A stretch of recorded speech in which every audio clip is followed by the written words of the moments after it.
کراچی سمندری طوفان بے پرجوائے کا فیصلہ کراچی سے زیادہ اور کے ٹی بندر سے کم ہونے لگا۔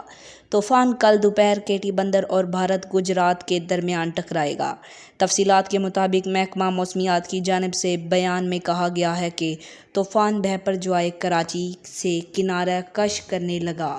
سمندری طوفان نے اپنا رخ شمال مشرق سمیت کر لیا، جس کے باعث سمندری طوفان کا فاصلہ کراچی سے زیادہ اور کے ٹی بندر سے کم ہونے لگا۔ کل دوپہر کے ٹی بندر اور بھارت گجرات کے درمیان ٹکرائے گا۔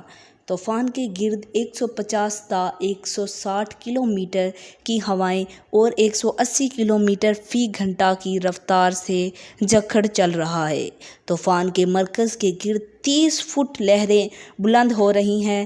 طوفان ٹکرانے کی صورت میں متاثرہ علاقے میں 100 تا 120 کلومیٹر فی گھنٹے کی رفتار سے ہوا اور 140 کلومیٹر فی گھنٹے کی رفتار سے جھکڑ چلیں گے۔ ساحل پر 8 سے 12 فٹ بلند لہریں اٹھیں گی اور متاثرہ علاقے اور اطراف میں گرج اور چمک کے ساتھ طوفانی بارش متوقع ہے۔